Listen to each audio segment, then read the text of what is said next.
नमस्कार साथियों, मैं आपका दोस्त अशफाक अहमद और आप देख रहे हैं देशभक्त चैनल। दोस्तों, मैं एक बहुत काम की बातें बताता हूँ। मेरा चैनल इसलिए सब्सक्राइब कीजिए, वीडियोस को लाइक कीजिए और बेल आइकन दबा दीजिए कि जो नया वीडियो जब भी आएगा तुरंत आपको मिल जाएगा। तो आज अभी मैं थोड़ा एनालिसिस करता हूँ। जो स्वामी प्रसाद मौर्य ने ट्वीट किया था कि बैलेट पेपर पे सपा को 304 सीट और भाजपा को 99 सीट आई थी। तो सरकारी जो नौकरियां होती हैं, तो इसमें से जो लोग अपने अपने क्षेत्र में होंगे वो तो अपनी जगह पे जाके मतलब जो ईवीएम से वोट दिए होंगे, और जिन लोग की तैनाती कहीं और होती है तो वो फिर बैलेट पेपर का इस्तेमाल करके अपना वोट देते हैं। तो कितने लोग होंगे जो दूसरे क्षेत्र में तैनात हैं, अपने क्षेत्र में नहीं है?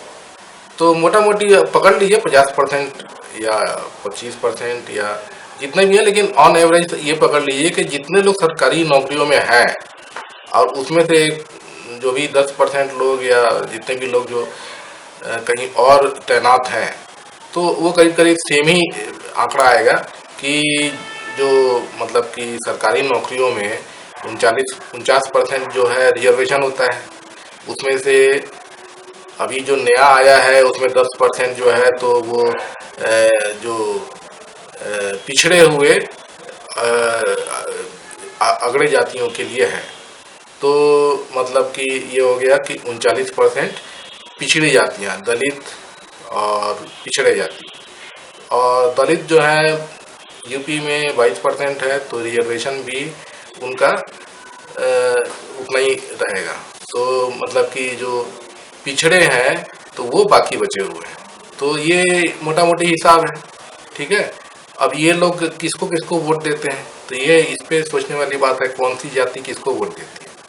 तो बैलेट पेपर पे जो इन जनरल जो जनता यूपी की वोट देगी, उसी तरीके का जो रिजल्ट आया है तो वो बैलेट पेपर में दिखा है। और ज़मीनी हकीकत यही बताती है कि 300 से ज़्यादा मिलना चाहिए था, क्योंकि प्रचंड बहुमत थी समाजवादी पार्टी की, अखिलेश की, और बीजेपी की बिल्कुल नहीं थी, बिल्कुल नहीं थी। आदित्यनाथ वो भीड़ भी नहीं जुटा पाते थे। मोदी जी के लिए भाड़े की भीड़ लेके आया जाता था, ठीक है। और उनका देखिए कुछ रिस्पांस नहीं होता था, मोदी जी बस आते थे, भाषण लेके चले जाते थे। और अखिलेश के जो जो होता था उसमें भीड़ देखिए, और एकदम जुट जाते थे, टूट पड़ते थे लोग, ये माहौल था। और इसी में स्वामीनाथन अय्यर जो एक जर्नलिस्ट है और बहुत बड़े इकोनॉमिस्ट हैं, टाइम्स ऑफ इंडिया में लिखते हैं, तो वो चुनाव रिजल्ट आने के पहले ही एक लेख लिखे थे और उन्होंने अपना एक्सपीरियंस बताया था कि वो यूपी का चुनाव कवर कर रहे थे, रैलियों में जा रहे थे। तो बोले कि अखिलेश की रैलियों में ऐसी भीड़ थी कि जब वो एक रैली अटेंड कर रहे थे तो वहां पे तो लोग टूट पड़े और बैरिकेड तोड़ दिया, और जर्नलिस्ट लोग सामने में थे स्टेज के पास में। उन तो उसमें से एक महिला पत्रकार गिर गई, तो जल्दी से दूसरे पत्रकारों ने उनको घेर लिया, नहीं तो वो तो उनके ऊपर चढ़ के लोग चढ़े जाते, स्टैम्पीड जो बोलते हैं, तो वो मर गई होती। ऐसा रिस्पॉन्स था। उसके बाद में ये जब खुद स्वामीनाथन अय्यर जी बोल रहे हैं कि इन लोगों ने भी बचने के लिए क्या किया कि 5-6 लोग मिलके और बिल्कुल एक दूसरे को पकड़ जकड़ लिए जोर से, कि अगर अकेला आदमी होगा तो वो धक्के में गिर सकता है, इतने लोग होंगे तो नहीं गिरेंगे, तो इस तरह जान बचाई। तो बोले कि ऐसा मैंने जिंदगी में पहले कभी नहीं देखा था। तो बताइए कि जिस पार्टी के लिए ऐसा सपोर्ट था वो कैसे हार सकती है। जब जब लहर होती है, जैसे कि पहले मोदी जी की लहर होती थी, तो उसमें भी लोग एकदम एकदम दौड़े पड़ते थे मोदी जी की सुनने के लिए। उस समय पता नहीं था कि वो जुमले फेंक रहे हैं, सोचते थे कि यही हकीकत है, मोदी जी यही सब करने वाले हैं। अभी इस बार जो है अखिलेश जो बात कर रहे थे, तो वो बात कर रहे थे कि जो सरकारी नौकरियां खाली पड़ी हुई हैं, रिक्त पड़ी हुई हैं, उनको भरना है। वो बात कर रहे थे कि जातिगत जो जनसंख्या है वो करवाना है, उसकी बात कर रहे थे। उसके बाद में वो बात कर रहे थे कि जो महंगाई है वो कम करना है। उसके बाद में वो बात कर रहे थे कि जो छुट्टा पशु घूम रहे हैं गांव की फसल बर्बाद कर रहे हैं, उसके बारे में बात कर रहे थे। वो किसानों की बात कर रहे थे, वो गरीबों की बात कर रहे थे।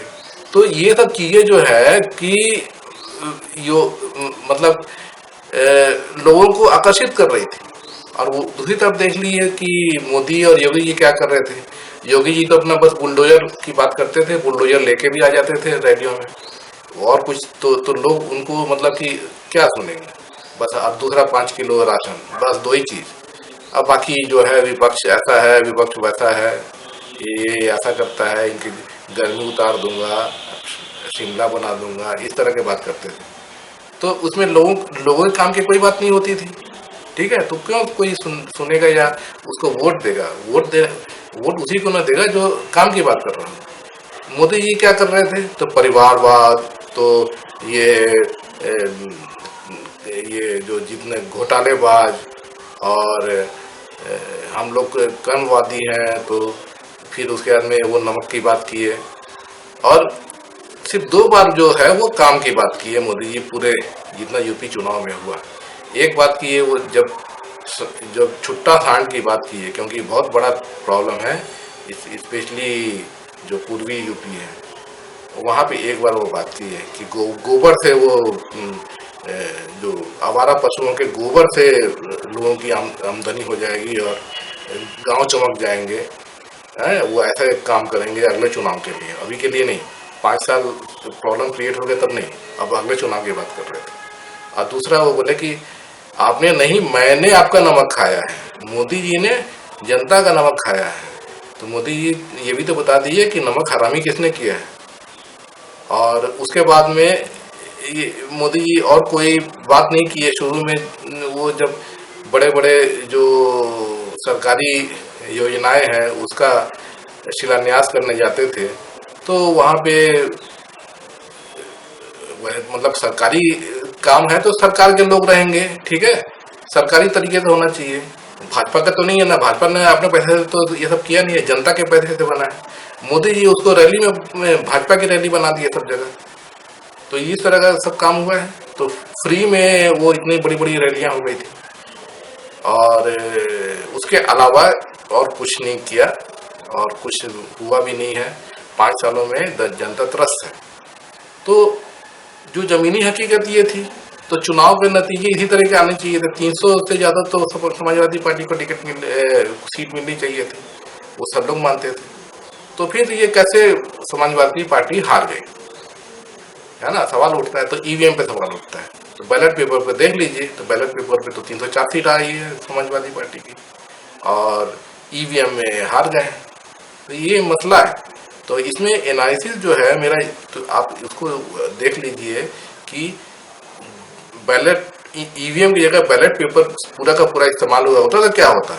तो जो अभी जो सरकारी लोगों ने जो पोस्टल बैलेट पे वोट देके जिस तरह का दिखाया है, वही चीज जिसमें ईवीएम से हुआ है। तो मतलब ईवीएम से भी 304 सीट समाजवादी पार्टी को आनी चाहिए थी। दोनों देखा जाए, जो रिप्रेजेंटेटिव जो सैंपल अगर माना जाए कि बैलेट पेपर पे जो लोग जो वोट दिए, तो करीब करीब यूपी के जो बाकी लोग जिस तरह से वोट दिए वैसे ही उन लोग भी दिया।